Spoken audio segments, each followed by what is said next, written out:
Hey team, welcome along to our final stop on the road to the AIMS Games. Now over the past 6 weeks, we've been getting you signed up, hyped up and geared up for the Anchor AIMS Games right here in Tauranga.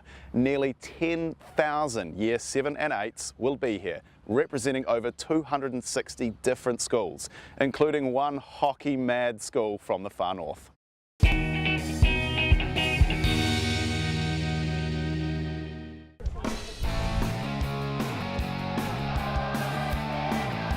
Hello and welcome to Carmo Intermediate School. We are a school of 670 students. Carmo is approximately 2 hours north of Auckland in the sunny Bay of Islands. Hi, my name's Holly Hilton-Jones. And I'm Claire Donnelly. And we play for Carmo Intermediate First 11. And we can't wait to go to AIM Games 2017 this year. This year we'll be sending lots of different sporting teams. We're going to be sending a netball team, boys football team, boys and girls hockey team. We have gymnasts going. We've got boys and girls rugby that are going to AIMS Games this year. Swimming, cross country, table tennis, lots and lots of sports, and all about 120 kids going to AIMS this year. And they're all looking forward to it, great gusto. The best thing about AIMS Games is getting to meet all the other competitors and stuff, and being able to compete with other people my age around New Zealand. It's pretty cool to go as a whole school group and represent our school down there. We had a count up and we figure it's about 12 black sticks that have come from Carmo Intermediate School. It's pretty cool to see that we're coming to a school that's had so many black sticks come through and that have led to amazing things. Our latest black stick is Maddie Dorr, who was here only 4 years ago and played in the AIMS Games when we went down. And she actually was in the tournament team and got the gold medal at AIMS at the same time. Stacey Mickelson, who is the captain of the Black Sticks at the moment, came to this school as well. I just hope that some of us in this generation can make it that far. We have a high standard of hockey here, I think, and it's mainly because of the support from the parents that we have and the input from our coaches. Our coaches are really passionate about hockey, and we have a little hockey committee that looks after all the kids. One of our things, and you might notice the hat, is that we have a lot of fun when we do hockey. When we go to AIMS, we're one of the only teams that dress up. Our coaches are awesome. They know how to have fun and they know when it gets serious and when we need to win. We make sure the kids have a good time. We party up a lot, but we also play well. We get that balance between being really competitive but having a lot of fun at the same time. And fun is the key point.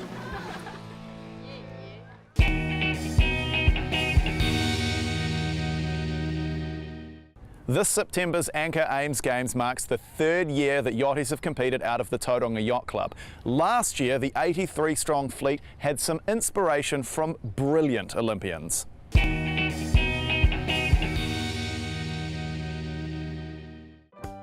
83 sailors took to Tauranga Harbour representing 32 schools from up and down New Zealand. And they'll all one day hope to emulate some special sailors who call these waters home. Rio Olympic gold medalist Peter Burling, silver medalist Molly Meach, and her brother Sam, who won bronze at the recent Rio Olympics. Guys, from what you've seen so far for the AIMS Games, this is an amazing event for kids, right? Pretty exciting. I'm really jealous. I didn't get to do it when I was their age. Yeah, totally. You saw some sailing today? How was that? Yeah, so we were there just before the kids got on the water, and there was a great atmosphere there and really cool to see so many intermediate kids coming down to go sailing.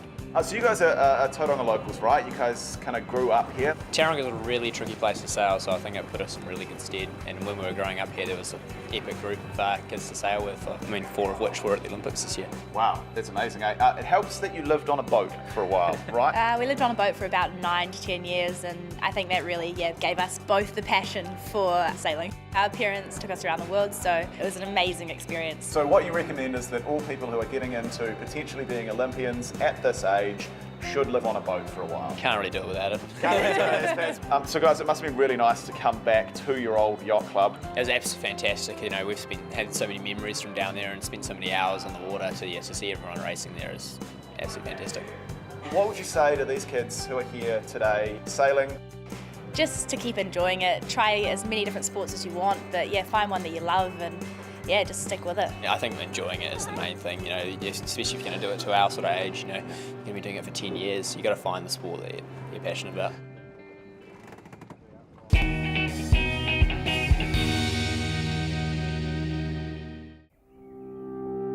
Zealand as a whole always support the Olympics. It is a pretty daunting task, knowing that the whole of New Zealand is there supporting you and behind you. And it's going to be awesome.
Welcome back to the roads to the Ames Games. Now, throughout the series, we've been catching up with some of New Zealand's top para-athletes, and they've shared some awe-inspiring stories for all athletes competing at Ames. Though it's fair to say they're just a little bit jealous that the Anchor Ames Games wasn't around when they were young.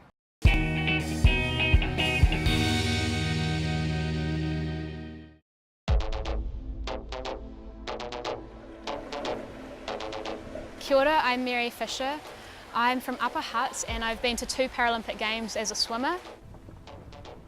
Hi, I'm Scott Martlew. I'm New Zealand's only paracanoeist. I competed in Rio 2016 Paralympics and placed 8th in the final.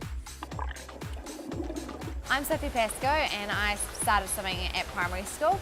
I then grew a dream and a love for swimming when I was 10 and made a goal and a promise to my grandfather that I'd be a Paralympic champion. When I was 17, I had a rugby injury, which got a tear in my muscle and it turned into a flesh-eating disease, so the doctors had to amputate my leg to save my life. After that, I just took up hiking and surf lifesaving again and just carried on where I left off, and here I am now. Swimming gives me that power and that confidence to really excel and shadow my disability. I get to choose who I want to be, and I wanted to be a world champion swimmer, and that's who I am, and I want to continue that legacy on and share that with others and inspire others. I decided that I really would like to try and get to Rio 2016, and I did end up making the team, and I won the 100 metres backstroke in a world record, which was probably the best moment ever because I'd been so close to this time for 3 years. My proudest moment would be making the Paralympic final in Rio in front of my mum and dad and my coach and the rest of the team that helped get me there.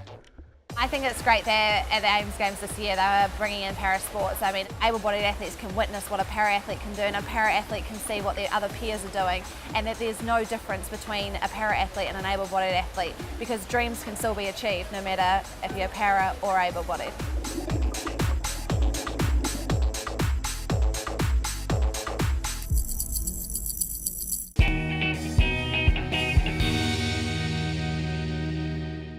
So by now you would have registered for the Anchor Ames Games. You'll be trialling, you'll be training, you'll be getting all excited about an epic week here in Tauranga in September. But if you need a little more to rev you up, have a look at this for some Ames Games action.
Well, the countdown is on to the Anchor Ames Games, 12 weeks to go. This is Waipuna Park, and we're walking across what will be the finish line for the cross country, where so many competitors will be so relieved. Thank you so much for joining us on the road to the Ames Games. Good luck with all of your training, and we'll see you here in 12 weeks for an amazing Ames week.